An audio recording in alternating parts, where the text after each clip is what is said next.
morning student, it is video number 11 of chapter light reflection and refraction class 10th, and today we study ray diagrams for concave mirror. So let's start.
तो चलिए हम start करते हैं सबसे main topic रे diagrams.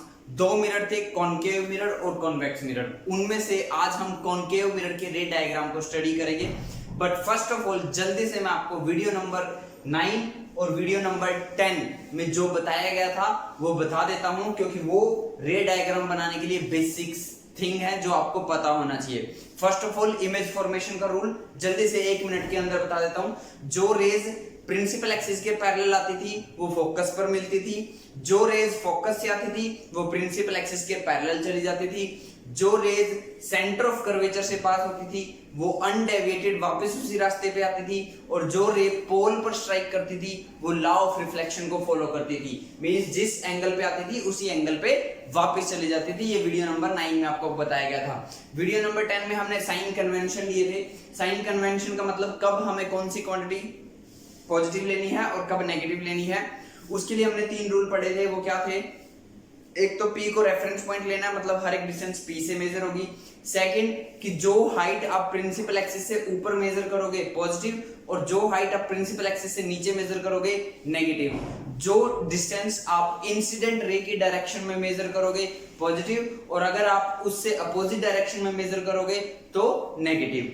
ये दो के बाद हमें ये टेबल लर्न होनी चाहिए। ये टेबल मैंने जैसे अभी अपने आप बनाई है, सिमिलरली ये टेबल आपको भी अपने आप बनानी आनी चाहिए। अब आप कहोगे सर ये काफी मुश्किल है, डिफिकल्ट है, हम कैसे याद करेंगे? नो प्रॉब्लम, बहुत इजी है। मैं आपको अभी बताता हूं कैसे इसको लर्न करना है।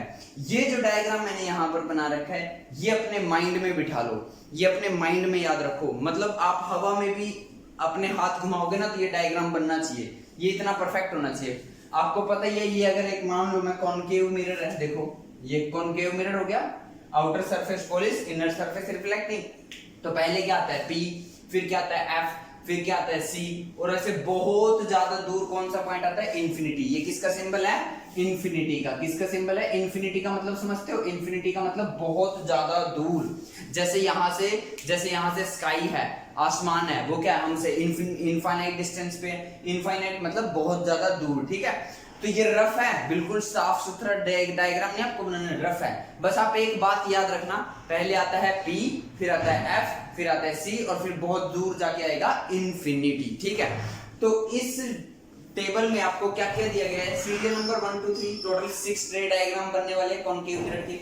फिर पहले कॉलम में लिखा है पोजीशन ऑफ ऑब्जेक्ट। ऑब्जेक्ट की पोजीशन कहां पर होगी, मतलब ऑब्जेक्ट कहां पर रखा होगा। ऑब्जेक्ट पता नहीं कहां हो सकता है, ऑब्जेक्ट इंफिनिटी पे भी हो सकता है, ऑब्जेक्ट सी पर भी हो सकता है, ऑब्जेक्ट एफ पर भी रखा हो सकता है, ऑब्जेक्ट पी पर भी, पी और एफ के बीच में भी रखा हो सकता है, पता नहीं ऑब्जेक्ट तो कहां रखा होगा। बात समझ में आ रही है ना आपको।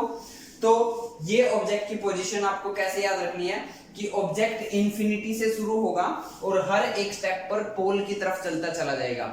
इंफिनिटी से ऑब्जेक्ट की पोजीशन स्टार्ट होगी और वो धीरे धीरे धीरे पोल पर चलता चला जाएगा। देखो पहली पोजीशन क्या है, एट इंफिनिटी, फिर है बियॉन्ड सी। बियॉन्ड सी का मतलब सी से दूर, सी से परे, बियॉन्ड सी यहां कहीं, ये गैप है कहीं भी रख दो बियॉन्ड सी, मतलब इंफिनिटी से थोड़ा पास में आ गया बट सी से अभी दूर है। समझे बात। तो मैं आपको यहाँ पर पोजीशन नंबर लिख देता हूं। ऑब्जेक्ट की पोजीशन नंबर 1 यहां थी, पोजीशन नंबर 2 ये ले लो, फिर पोजीशन नंबर 3 सी पर, पोजीशन नंबर 4 सी और एफ के बीच में, पोजीशन नंबर 5 एफ पर और पोजीशन नंबर 6 पी और एफ के बीच में। समझे बात। तो देखो क्या हो रहा है, हर एक स्टेप इंफिनिटी से स्टार्ट हुआ और पोल की तरफ गया है ना। तो देखो at infinity, beyond C, diagram देखते रहो, at C, between C and F, at F, between F and P. याद हो जाएगा। क्या याद रखना है, क्या ट्रिक है, ट्रिक ये है कि ऑब्जेक्ट की पोजीशन इंफिनिटी से स्टार्ट होगी और हर एक स्टेप पर धीरे धीरे वो पोल की तरफ चलती चली जाएगी। नजर आ गया। अब मैं बनाता हूं इमेज की पोजीशन। इमेज की पोजीशन उल्टे तरीके से स्टार्ट करनी है। क्या, पहले फोकस पर बनानी है और धीरे धीरे धीरे दूर लेके चली जानी है। समझ में बात। फोकस पे बनानी है और फिर 1 बाय 1 करके दूर लेके चली जानी है। तो मैं स्टार्ट करता हूं, देखो कैसे। वही पहली पोजीशन फोकस पर, दूसरी एफ और सी के बीच में, तीसरी सी पर, fourth beyond C, fifth infinity पर और सिक्स्थ थोड़ी यहां पर आएगी। ये थोड़ा सा एक्सेप्शनल केस है, ये आप याद रख लोगे। देखो क्या बताया मैंने, ऑब्जेक्ट क्या था, ऑब्जेक्ट इंफिनिटी से शुरू और धीरे धीरे पोल की तरफ गया। इमेज की पोजीशन फोकस से स्टार्ट होगी और धीरे धीरे दूर जाएगी। देखो आप पोजीशन मैच करते रहना। At F, between C and F, देखो दो जो है वो सी और एफ के बीच में है, बिटवीन सी एंड एफ, फिर एट सी, फिर बियॉन्ड सी, एट इंफिनिटी और ये सबसे अलग केस बिहाइंड द मिरर, सबसे इंपॉर्टेंट। देखो इस मिरर की ये क्या है, फ्रंट, और ये क्या है, बैक। तो बैक साइड में बनाना, बिहाइंड बनाना, मिरर के पीछे बनाना, बिहाइंड द मिरर। तो इसलिए इसका नाम है बिहाइंड द मिरर। बात समझ में? तो यही है आपको पोजीशन ऑफ ऑब्जेक्ट और पोजीशन ऑफ इमेज याद रखनी है। तो याद रखना, पोजीशन ऑफ ऑब्जेक्ट इंफिनिटी से स्टार्ट होगी और धीरे धीरे पोल की तरफ लेके जानी है हर एक स्टेप पे, और पोजीशन ऑफ इमेज फोकस से स्टार्ट करनी है और धीरे धीरे पोल से दूर लेके जानी है। याद रखना, सिक्स्थ केस में इमेज जो है वो बिहाइंड द मिरर बनेगी। अब मैंने आपको कुछ बातें पहले बता रखी है। जो इमेज मिरर के सामने बनती है वो रियल होती है और जो इमेज पीछे बनती है वो वर्चुअल होती है। तो पहली 5 इमेज तो आगे बनेगी, तो पहली 5 इमेज रियल होगी। देखो रियल, मैंने यहाँ शॉर्टकट लिखा है, रियल रियल रियल रियल पहले 5 केस में। और क्योंकि सिक्स्थ केस में ही इमेज बैक साइड में बनी है तो इसलिए वो क्या होगी, वर्चुअल। अब एक बात और याद करो, मैंने आपको बताया था 100% जो इमेज रियल होगी वो इन्वर्टेड भी होगी। रियल इमेज हमेशा उल्टी बनती है, रियल इमेज हमेशा उल्टी बनती है, जो मैं अभी डायग्राम से प्रूव भी करूंगा। मैंने आपको बताया था, इसको याद रख लेना। तो जो रियल है 100% वो इन्वर्टेड भी है, तो इसके आगे लगा दिया inverted, I for inverted inverted inverted inverted. तो पहले 5 केस में क्या आ गया, real inverted real inverted real inverted. और जो मैंने बताया था, जो इमेज वर्चुअल होती है वो 100% इरेक्ट भी होती है, सीधी भी होती है। तो ये होगी virtual and erect, virtual and erect. अब आती है साइज की बात कि जो इमेज है उसका साइज क्या होगा। तो साइज बिल्कुल छोटे से साइज से स्टार्ट करना है और धीरे धीरे इंक्रीज करते जाना है। पॉइंट साइज मतलब बहुत छोटा सा साइज, थोड़ा स्मॉल साइज। थर्ड पर आकर याद रखना सेम साइज हो गया, थर्ड पर याद रखना सेम साइज हो गया। फिर large and large and large, समझ में? तो क्या बना, देखो पॉइंट साइज, थोड़ा सा बड़ा साइज, ठीक है, स्मॉल साइज, फिर सेम साइज हो गया। सेम साइज का मतलब जितने ऑब्जेक्ट का साइज था उतना ही इमेज का साइज हो गया, सेम साइज का मतलब। फिर ऑब्जेक्ट से बड़ी इमेज बनने लगी, फिर और बड़ी इमेज बनने लगी, फिर और बड़ी इमेज बनने लगी। समझेगा? पहले केस में तो ऑब्जेक्ट बहुत बड़ा था और इमेज उसकी बिल्कुल पॉइंट साइज थी, पॉइंट जैसे एक ड्रॉप पॉइंट होता है ना, पिन पॉइंट, वो थी। फिर थोड़ी स्मॉल साइज आया, मतलब ऑब्जेक्ट का साइज बड़ा था, इमेज की साइज छोटी थी। फिर सेम साइज आ गया, सेम साइज का मतलब ऑब्जेक्ट का साइज और इमेज का साइज इक्वल हो गया। फिर इमेज का साइज ऑब्जेक्ट के साइज से बड़ा होना स्टार्ट हो गया, large and large and large. समझ में बात? क्लियर? तो क्या याद, समझ में बात? दोबारा पोजीशन ऑफ ऑब्जेक्ट कैसे याद करोगे, इन्फिनिटी से स्टार्ट करो, धीरे धीरे पोल की तरफ लेके जाओ। पोजीशन ऑफ इमेज कैसे याद करोगे, फोकस से स्टार्ट करो और धीरे धीरे पोल से दूर लेके जाओ। और क्योंकि पहली 5 इमेज मिरर के सामने बनी है तो वो रियल होगी, और रियल है तो इन्वर्टेड भी होगी। और 6th केस में ही क्योंकि इमेज बैक साइड में बनी है तो वो वर्चुअल होगी, और वर्चुअल है तो वो इरेक्ट भी होगी। साइज की बात करें तो point size, small size, same size, large large large. तो ये टेबल आपको आप टिप्स पे होनी चाहिए, ये डायग्राम आपके दिमाग में होना चाहिए, जाते ही पेपर में पहले ये बनेगी। तो मैंने बताया आपको इमेज फॉर्मेशन रूल और साइन कन्वेंशन, और ये टेबल अगर आपको आती है तो आपको रे डायग्राम आएंगे, नहीं तो आपके रे डायग्राम गलत बनते चले जाएंगे। तो जल्दी से वीडियो को पॉज करो, इस टेबल को नोट करो, फिर हम ये जो 6 डायग्राम है 6 रे डायग्राम बनाकर यहां पर देखते हैं। तो चलिए हम स्टार्ट करते हैं रे डायग्राम्स को। आपके पास ये पेपर में क्वेश्चन कैसे आएगा, आपको मिरर का नाम बता दिया जाएगा कि कॉनकेव मिरर है, और ऑब्जेक्ट की पोजीशन बता दी जाएगी कि ऑब्जेक्ट इन्फिनिटी पर रखा हुआ है। रे डायग्राम बनाओ, नेचर बताओ, साइज बताओ, सब कुछ आपको खुद बताना है। 2 चीजें आपको बताई जाएंगी, क्या, मिरर का नाम क्या है, और दूसरा ये ऑब्जेक्ट की पोजीशन क्या है। एकदम से कोई भी पूछ लेगा तो आपको याद होनी चाहिए ना ये टेबल। अब जैसे पहला डायग्राम पूछ रहे हैं, मान लो फर्स्ट डायग्राम, सबसे सिंपल डायग्राम आपसे पूछ लिया कि कॉनकेव मिरर है और ऑब्जेक्ट इन्फिनिटी पर है, रे डायग्राम बनाओ। तो आप क्या करोगे, पहले कॉनकेव मिरर बनाओगे, फिर उसके बाद एक सीधी लाइन ड्रॉ करोगे, जो क्या होगा इसका प्रिंसिपल एक्सिस। याद है ना ये सब आपको बातें, ये क्या होगा हमारा प्रिंसिपल एक्सिस। समझ में आ गई बात, ये क्या हमारा प्रिंसिपल एक्सिस। अब पॉइंट मेंशन करो, तो पॉइंट अगर मैं मेंशन करता हूं तो ये पॉइंट क्या होता था P, फिर ये क्या होता था यहाँ पर F, और फिर ये यहाँ पर क्या होता था C। मैंने आपको एक बात और बताई थी, इस बात से कोई फर्क नहीं पड़ता कि ये F कितना पास लेते हो कितना दूर लेते हो, एप्रोप्रिएट आपको लेना है, बहुत ज्यादा पास नहीं लेना है कि आपको यहाँ पर ले लो, ठीक है। ऐसा भी नहीं करना है कि आप यहाँ पर ले लो, ना बहुत ज्यादा दूर ना बहुत ज्यादा कम, ठीक ठाक सा रखना है। बस एक बात का ध्यान रखना है, जितना ये गैप लोगे ना PF, उतना ही ये गैप CF होना चाहिए। अगर ये गैप कम ज्यादा हुआ तो आपका डायग्राम गलत होने वाला है, डेफिनेटली ऑटोमेटिकली गलत हो जाएगा। आप ट्राई कर लेना, बनने वाला नहीं है। समझ में बात आपको। तो क्या बात बताई रे डायग्राम के लिए सबसे इंपॉर्टेंट बात, जितना PF उतना ही CF। अब ऑब्जेक्ट इन्फिनिटी पर है, इन्फिनिटी का मतलब बहुत दूर है, जैसे सन, हमसे सन बहुत दूर है, तो जो सन से रे आएंगी वो पैरेलल आएंगी। जब ऑब्जेक्ट बहुत दूर होता है तो उससे रे जो होती है वो पैरेलल आती हैं। तो ये रेज ऐसे पैरेलल चल के आई, डॉटेड का मतलब बहुत दूर से चल के आई, फिर पास में आई, ऐसे स्ट्राइक हुई। बताओ ये रे है? नहीं, ये रे नहीं है, ये लाइन है। एरो लगाऊंगा तो ये रे बनेगी। और याद करो रूल क्या था, रूल था जब रे पैरेलल आती है तो वो कहां से जाती है, फोकस से। तो ये स्ट्राइक होने के बाद कहां से पास होगी, ऐसे फोकस से। समझ में बात। फिर एक और रे आई, ये ऐसे यहां से गई, स्ट्राइक हुई, कहां जाएगी, फोकस से। देखो बात समझ आई। अब आप चाहो कितनी मर्जी रे ले लो, कोई फर्क नहीं पड़ता। आप 3 और ले लो, 4 ले लो, 5 ले लो, मैं बना देता हूं। लो एक और रे हमने ले ली, ठीक है, ये हो गया। और ये भी कहां से जाएगी, फोकस से। आप एक और ले लो, आपको संतुष्टि नहीं होती है तो आप एक और ले लीजिए, ये ले ली हमने। समझ में बात, 4 होगी, और ले लो 2, और ले लो 6। आप अपने लिए कंफ्यूजन क्रिएट करोगे, आप एग्जामिनर के लिए कंफ्यूजन क्रिएट करोगे। देखो प्रॉब्लम होगी, डायग्राम काफी अच्छा नहीं लग रहा है। तो मिनिमम 2 रेज हमें रिक्वायरमेंट होती है। आप चाहो तो 3rd भी ले सकते हो, डजंट मैटर, ठीक है, 4th ले लो, ठीक है, बट मिनिमम 2। तो जहां पर 2 रे मिलेगी वहां पर क्या बनेगी, इमेज। देखो सारी रे कहां पर मिली, सारी रे मिली F पर, फोकस पर मिली ना, तो यहीं पर क्या बन जाएगी हमारी इमेज, I फॉर इमेज। तो देखो रूल क्लियर हुआ। पहला पॉइंट क्या था, ऑब्जेक्ट कहां था, इन्फिनिटी पे है, इन्फिनिटी पे, इमेज कहां बनी, फोकस पर, और रे सच में मिली है तो इमेज क्या है, रियल। और जो इमेज रियल होती है वो इन्वर्टेड भी होती है। और देखो पॉइंट साइज है ना, अब मान लो ये सन से रे आई थी, सन कितना बड़ा है, बहुत बड़ा, और उसकी इमेज क्या बनी, पॉइंट साइज। ये काम करते हो आप, आपने किया है। आपके पास एक ग्लास सा होता है, आप क्या करते हो, उसको सन की रेज को कलेक्ट करके और उस कागज को, पेपर को जलाते हो ना, वो वही तो कर रहे हो आप। तो जो सन की रेज आ रही थी वो पैरेलल सारी एक जगह पर फोकस कर दी, और वो इतनी ज्यादा हीट प्रोड्यूस होगी कि वो जो पेज है, वो जो पेपर है, वो बर्न आउट हो जाएगा, जल जाएगा। समझ में बात आपको, समझ में आ रहा है सब कुछ। रूल क्लियर हुआ। देखो इमेज फॉर्मेशन रूल लगे ना कि रे पैरेलल आई तो कहां से गई, फोकस से। रूल भी सही होना चाहिए, डायग्राम भी सही बनना चाहिए। देखो ऑटोमेटिकली डायग्राम सही बन जाएगा आपका। बात समझ में आई आपकी। एक जो एक्स्ट्रा मैं आपको चीज इसमें बताऊंगा, वो मैं आपको बताऊंगा UVF को आपको क्या क्या लेना है, UVFR, ये सब आपको क्या लेनी है, कौन सा पॉजिटिव कौन सा नेगेटिव। F आपको पता है फोकल लेंथ होती है, P और F के बीच की डिस्टेंस, R भी आपको पता है रेडियस ऑफ कर्वेचर होता है P और C के बीच की डिस्टेंस, U होता है डिस्टेंस ऑफ ऑब्जेक्ट, ऑब्जेक्ट कितनी दूर है, V होता है डिस्टेंस ऑफ इमेज, वो कितनी दूर है, वो आपको सबको पता होगा, वो मैं आपको वन बाय वन यहाँ पर बता दूंगा। But first of all diagram पे कंसंट्रेट करो। अब सेकंड क्वेश्चन आ गया मान लो पेपर में कि कॉनकेव मिरर है और ऑब्जेक्ट बियॉन्ड सी रखा हुआ है, डायग्राम बनाओ।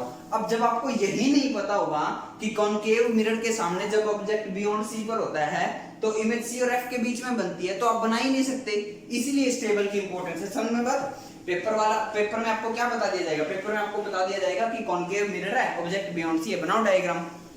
अब आपको ये खुद से याद होना चाहिए ना कि जब बियॉन्ड सी पर ऑब्जेक्ट होता है तो इमेज सी और एफ के बीच में बनती है। देखो मैं कैसे बनाता हूं, तो ये बनाया हमने क्या, कॉनकेव मिरर, ये हो गया इसका प्रिंसिपल एक्सिस, ये इसका प्रिंसिपल एक्सिस हो गया। अब पॉइंट डिसाइड करें तो यहां पर क्या होता है P, यहां पर क्या होता है F, और फिर यहां से क्या होता है C। फिर से वही बात, गैप इक्वल होना चाहिए, PFC हो गया। अब ऑब्जेक्ट है बियॉन्ड सी, बियॉन्ड सी मतलब अब हमें नजर आना स्टार्ट हो गया। तो मैं ऑब्जेक्ट को कैसे बनाता हूं, ये मान लो बियॉन्ड सी रखना है, सी से दूर रखना है, यहां रख दो, यहां रख दो, कहीं भी रख दो, डजंट मैटर, यहां रख देते हैं। और ऑब्जेक्ट का कुछ नाम दे देते हैं AB, B इसका सर है, A इसका पैर है, बस बात नहीं, A इसके पैर हैं और B इसका सर है। आप जरूरी है आप इसको A बोल दो, इसको B बोल दो, डजंट मैटर, कोई फर्क नहीं पड़ता है, ठीक है। तो ये हो गया AB। अब हमें इतना बनाने के बाद हमें ये बात पता होनी चाहिए कि इमेज कहां बनानी है, हमें इमेज C और F के बीच में बनानी है, C और F के बीच में कहीं बनानी है, तो यानी कि वो सारी रेज यहां कहीं बीच में मिलनी चाहिए। समझ में बात? तो स्टार्ट करते हैं। एक रे तो गई पैरेलल, जो रे पैरेलल जाती है वो कहां से जाती है, वो जाती है स्ट्राइक होने के बाद फोकस से। समझ में? तो फोकस से निकाल दी, आपके पास तो स्केल होगा, आप बिल्कुल स्ट्रेट लाइन ड्रॉ करोगे। नेक्स्ट हम निकाल देते हैं, देखो अब आपको पहले ही पता है तो आपको ये इंफॉर्मेशन रहेगी कि यहां कहीं स्ट्राइक होनी चाहिए, तो दूसरी रे निकाल दी फोकस से। अब बताओ जो रे फोकस से जाती है, जो रे फोकस से जाती है वो कहां जाती है, वो जाती है parallel to the principal axis, तो ये गई parallel to the principal axis. दो रूल फॉलो हुए इसमें, रूल नंबर 1 और रूल नंबर 2। रूल नंबर 1 था जो रे प्रिंसिपल एक्सिस के पैरेलल आती है वो मिरर से स्ट्राइक होकर रिफ्लेक्ट होकर फोकस से जाती है, गई फोकस से। दूसरा रूल, जो रे फोकस से पास होती है वो मिरर से स्ट्राइक होकर रिफ्लेक्ट होकर प्रिंसिपल एक्सिस के पैरेलल जाती है, तो रूल सही फॉलो हुआ। जहां पर दोनों रे मिली, कहां मिली, यहां मिली, जहां पर ये दोनों रे मिली वहां पर क्या बन गई, इमेज, वहां पर क्या बन गई, इमेज। तो ये इमेज का रहा A, ये रहा इमेज का B। अब देखो ऑब्जेक्ट का A B में से जो नाम A प्रिंसिपल एक्सिस पर A था ना, तो इमेज का भी A ही रहेगा, कभी इसको BA लिख दो। बात समझे मैंने क्या बताया, प्रिंसिपल एक्सिस पे ऑब्जेक्ट का जो A और B में से जो होगा वही इमेज का भी आएगा प्रिंसिपल एक्सिस पे। तो देखो B ऊपर है, A नीचे है, अब क्या हो गया, B नीचे हो गया, A ऊपर हो गया, तो उल्टी इमेज बन गई ना। इमेज सच में बनी, सॉरी रे सच में मिली तो रियल है, रियल इमेज है तो इन्वर्टेड भी होगी, C और F के बीच में भी है। और आप देख लो ऑब्जेक्ट का साइज कितना है, ऑब्जेक्ट के साइज को क्या लिखते थे, H, और इमेज के साइज को क्या लिखते थे, H डैश। बात समझ में आई? देख लो ये साइज इतना है और ये साइज इतना है ना, ऑब्जेक्ट का साइज बड़ा है और इमेज का साइज छोटा है। नजर आया आपको, उल्टी इमेज बनी है ना। देखो, अरे देखो ना, A मान लो अगर पैर है, B सर है, मान लो उस ऑब्जेक्ट का, तो B ऊपर है, A नीचे, पैर नीचे, सर ऊपर है। बाद में क्या हो गया, A ऊपर हो गया, पैर ऊपर हो गए और सर नीचे हो गया, उल्टी इमेज बन गई ना। अब यहाँ हो गए सर, आप यहाँ कैसे पता चलेगा इन्वर्टेड इमेज है। अब आप सन को देख रहे थे, सन क्या होता है, सर्कुलर, राउंड, स्फेरिकल, गोल होता है। अब गोल चीज को आप कैसे मर्जी देख लो, अब ये मैं सर्कल बना दूं, आप इस सर्कल को किसी मर्जी देख लो, आपको नजर ही सर्कल आएगा ना, तो वहां पे इन्वर्टेड का पता नहीं चलता, बट यहाँ पता चल रहा है। बात समझ में आई? तो वो इमेज एक्चुअली में जो आपको सन की नजर आती है ना, जो वो पेज को जलाते हो ना आप उस लेंस की हेल्प से, उस मिरर की हेल्प से, तो वो जो वहां पे एक स्पॉट बनता है, ब्राइट स्पॉट बनता है, वो एक्चुअली सन की इमेज है और उल्टी इमेज है। बट आपको नजर नहीं आती है उल्टी और सीधी, क्यों? क्योंकि सन सर्कुलर होता है, स्फेरिकल होता है, इसलिए वो भी स्फेरिकल होती है। स्फेरिकल को हम इन्वर्टेड या डायरेक्ट कुछ बोल नहीं सकते, समझ में बात? बट होती वो इन्वर्टेड है। तो जल्दी से इन दो रे डायग्राम्स को नोट करो, फिर हम नेक्स्ट 2 डायग्राम्स को स्टडी करते हैं। चलिए नेक्स्ट हम थर्ड रे डायग्राम को डिस्कस करते हैं। थर्ड रे डायग्राम में जो ऑब्जेक्ट की पोजीशन है वो C पर है, तो हम ऑब्जेक्ट को यहां पर सी पर शो कर देते हैं। ये हो गया ऑब्जेक्ट, और ऑब्जेक्ट का हमने नाम रख दिया ए बी। ठीक है, तो अब जब आपको ये पता होगा कि जब ऑब्जेक्ट सी पर होता है तो उसकी इमेज भी सी पर बनती है, तभी ये रे डायग्राम बन पाएगा। तो ये इंफॉर्मेशन तब पता चलेगी जब ये टेबल आपको लर्न होगी कि जब पोजीशन होती है ऑब्जेक्ट की सी पर तो इमेज भी बनती है सी पर और सेम साइज की बनती है। तो ये रहा सी, यानी कि जब दो रेज हम आपस में कंबाइन करेंगे तो वो यहां कहीं कंबाइन होनी चाहिए। तो ये पॉइंट पहले ही डिसाइड हो गया, ये पॉइंट पहले ही डिसाइड हो गया। ठीक है, इससे आपका रे डायग्राम बहुत इजी बन जाएगा। और इसके सामने भी आप देख लो, पहले ही इसके सामने अगर देखा जाए तो यहां कहीं रे स्ट्राइक होनी चाहिए। तो दो रे हम पास करवा देते हैं। एक रे गई parallel to the principal axis, और जो पैरेलल जाती है वो कहां से निकल जाती है, वो रे फोकस से निकल जाती है। तो ये ऐसे फोकस से चलेगी, समझ में बात। सेकंड रे जो हम पास कराएंगे वो फोकस से पास कराएंगे, और जो रे फोकस से जाती है वो मिरर से स्ट्राइक होकर रिफ्लेक्ट होकर parallel to the principal axis चली जाएगी, और वो ऐसे चली जाएगी। दोनों रे जहां पर मिली वहां क्या बन गई, इमेज। और इमेज का नाम क्या रख दिया, ए डैश बी डैश। समझ में बात। तो देखो ऑब्जेक्ट कहां है, सी पर, इमेज भी कहां बनी, सी पर, और इमेज का साइज और ऑब्जेक्ट का साइज दोनों का साइज क्या है, इक्वल। दूसरी बात, ये रे सच में मिली है और in front of the mirror मिली है तो इमेज रियल है, और जो इमेज रियल होती है वो इन्वर्टेड भी होती है। सो ये भी आपको क्लियर हो गया होगा। नेक्स्ट हम प्रोसीड करते हैं फोर्थ डायग्राम की तरफ। फोर्थ केस में जो ऑब्जेक्ट होता है वो सी और एफ के बीच में होता है। तो सी और एफ के बीच में कहीं भी रख देते हैं हम ऑब्जेक्ट को, यहां रख देते हैं लाइक ए एंड बी। अब आप याद करोगे कि जब ऑब्जेक्ट सी और एफ के बीच में होता है तो इमेज बियॉन्ड सी बनती है। टेबल याद होगी तभी तो पता होगा। बियॉन्ड सी मतलब आप सी से इस साइड हमें कहीं भी उसको मिला देना है रेज को। तो चलिए स्टार्ट करते हैं। एक रे गई parallel to the principal axis. अब आपको पता होगा, ये बार बार बोला जा रहा है, जब रे प्रिंसिपल एक्सिस के पैरेलल जाती है तो वो फोकस से पास हो जाएगी। तो ये ऐसे फोकस से पास हो गई। दूसरा ये, अब मुझे ये यहां पर सी है, देखो इसके सामने, तो मुझे ये कहीं इसको दोबारा बनाते हैं। देखो तो ये ऐसे फोकस से चली गई, आ रही बात समझ में, ऐसे फोकस से। ये सी यहां इसके सामने है तो यहां कहीं बनाना पड़ेगा। तो यहां से आप पहले ये डिसाइड कर लो, यहां तो ये एक रह गई, ये ऐसे स्ट्राइक होगी और ये parallel to the principal axis चली जाएगी, और जहां ये दोनों आपस में कंबाइन होगी वहां इमेज बन जाएगी, और इमेज होगी ए डैश बी डैश। और तो ये इमेज देखो रे सच में मिली है, तो ये कौन सी इमेज है, रियल। और जो इमेज रियल होती है वो इन्वर्टेड भी होती है। नेक्स्ट अगर बात की जाए, क्योंकि ये इन फ्रंट ऑफ द मिरर बनी है तो इसलिए भी ये रियल ही बोल सकते हैं। तो रियल के हिंट आपको कई तरह से मिल जाते हैं। अगर इमेज मिरर के सामने बने तो रियल होती है, और रियल इमेज हमेशा इन्वर्टेड होती है। या ये कहें कि रेज अगर सच में मिले तो रियल इमेज होती है, और रियल इमेज हमेशा इन्वर्टेड होती है। सेकंड, अगर देखो ऑब्जेक्ट का साइज क्या है, ये इतना, और ऑब्जेक्ट यहाँ इमेज का साइज कितना हो गया, थोड़ा बढ़ गया। तो ऑब्जेक्ट इमेज का साइज ऑब्जेक्ट के साइज से थोड़ा ज्यादा हो जाता है। तो ये नंबर 3 और 4 रे डायग्राम, जल्दी से इनको कॉपी में नोट करो, फिर हम नंबर 5 और नंबर 6 रे डायग्राम डिस्कस करते हैं। तो चलिए हम रे डायग्राम नंबर 5 पर चलते हैं। नंबर 5 में जो ऑब्जेक्ट की पोजीशन होती है वो एफ पर होती है, तो हम एफ पर रख लेते हैं। तो देखो ये पॉइंट हो गया P, ये यहां से पॉइंट हो गया F, और ये यहां से पॉइंट हो गया C। फिर दोबारा बता रहा हूं, बस आपको इस बात का ध्यान रखना है कि ये जितना PF होगा उतना ही CF गैप लेना है। ये कम ज्यादा हुआ तो आपका डायग्राम गलत हो जाएगा। अगर ये गैप सही हुआ, इक्वल हुआ, तो आपका जो डायग्राम है वो ऑटोमेटिकली सही बनता चल जाएगा। तो ऑब्जेक्ट की पोजीशन F पर है तो हमने ऑब्जेक्ट को रख दिया F पर, और उसका नाम रख दिया A एंड B। तो अब इससे रे पास करवाते हैं। बट फर्स्ट ऑफ ऑल आपको टेबल अगर लर्न होगी तो आप ये बता पाओगे कि कॉनकेव मिरर के सामने जब ऑब्जेक्ट फोकस पर होता है तो उसकी इमेज इंफिनिटी पर बनती है। तो हमें इंफिनिटी पे मिलाना है, ठीक है। यहां से हम एक रे पास कराएंगे जो parallel to the principal axis जाएगी, और जो ray parallel to the principal axis जाती है वो स्ट्राइक होकर कहां से निकल जाएगी, वो रे फोकस से निकल जाती है। तो ये चली गई ऐसे फोकस से, समझ में बात। एक रे हम और निकालेंगे, उसको हम पोल से स्ट्राइक करवा देते हैं। तो ये रूल फर्स्ट टाइम यूज हुआ है, अब तक हम दो ही रूल यूज कर रहे थे रे डायग्राम बनाते हुए। जब रे पोल पर स्ट्राइक करती है तो वो लॉ ऑफ रिफ्लेक्शन को फॉलो करती है, मींस उसी एंगल पर वापस चली जाती है। तो ये इसी एंगल पर वापस चलेगी। अब आप इसको ध्यान से देखो, इन दो रेज को, ये दोनों रेज एक दूसरे के पैरेलल चल रही हैं, और जब दो रे आपस में पैरेलल चलेंगी तो वो कहां मिलेंगे एक दूसरे को? एट इंफिनिटी पर मिलेगी। तो इमेज कहां बन गई?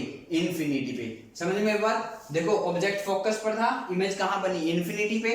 और क्योंकि ये इन फ्रंट ऑफ द मिरर है तो इमेज कैसी मानी जाएगी? रियल।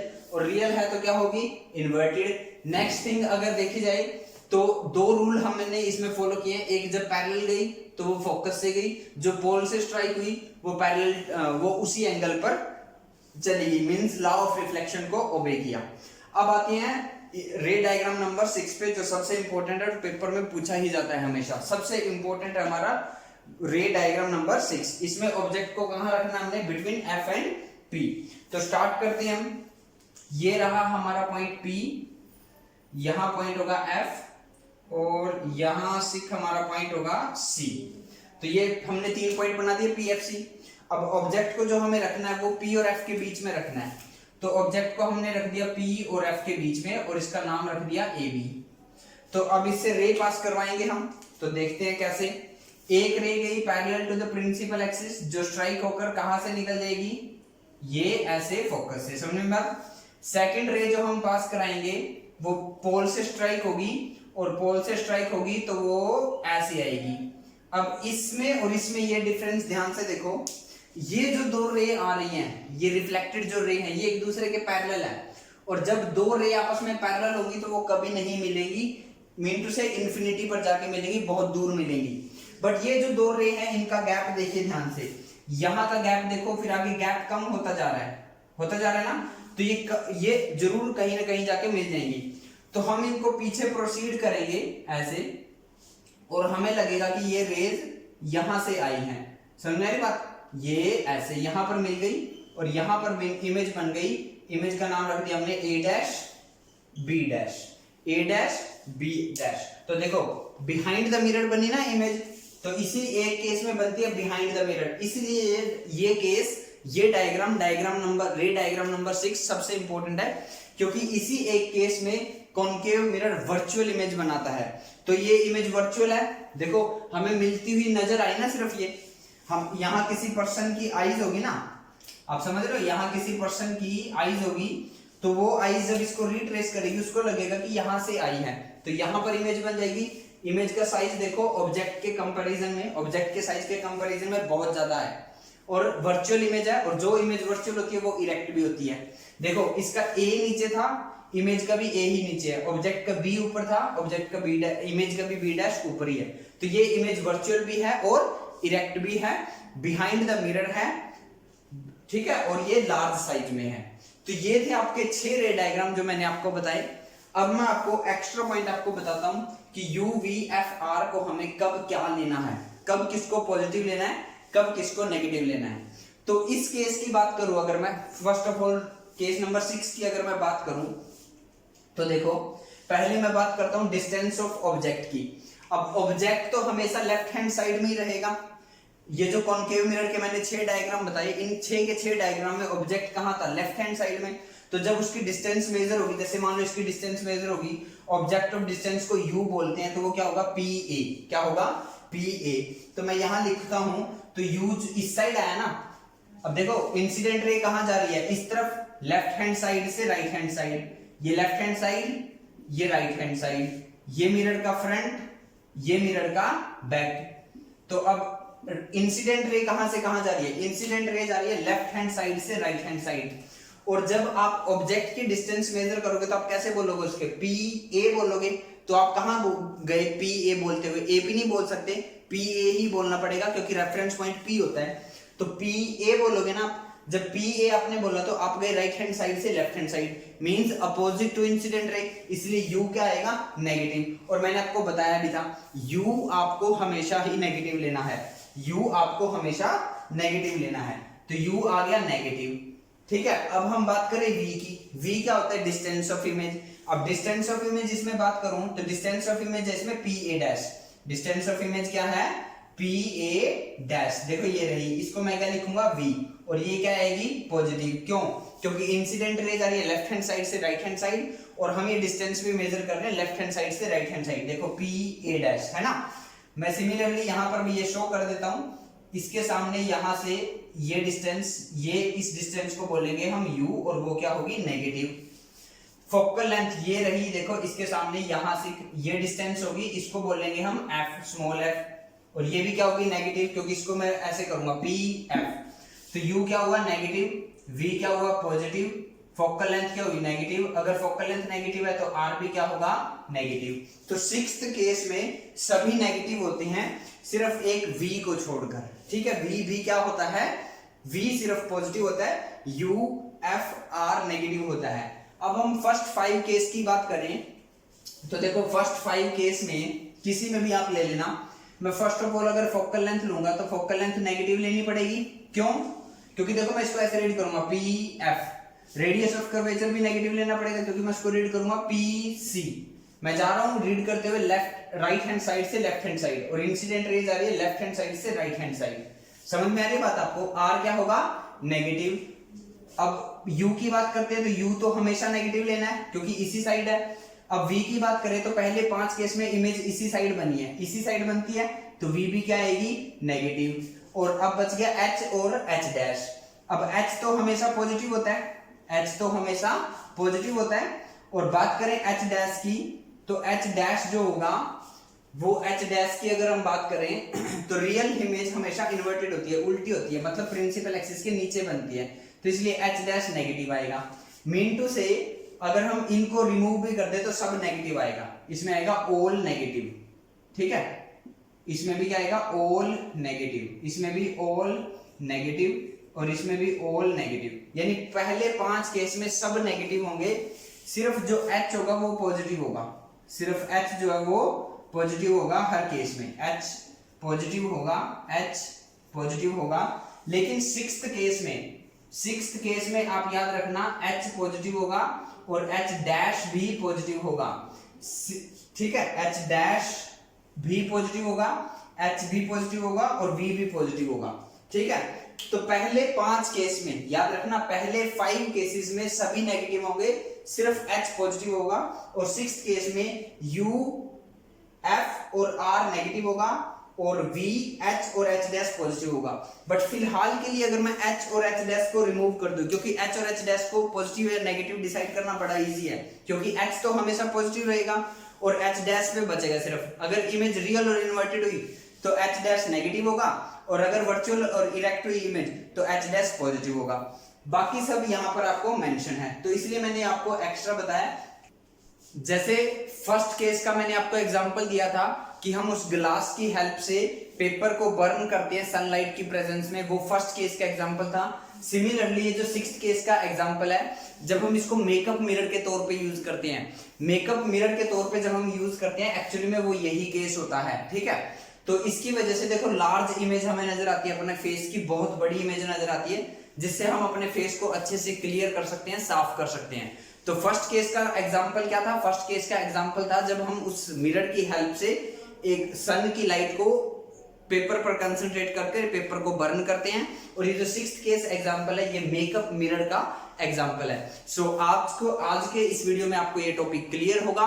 जल्दी से वीडियो को पॉज करो, स्क्रीनशॉट लो, कॉपी में नोट करो। Thank you.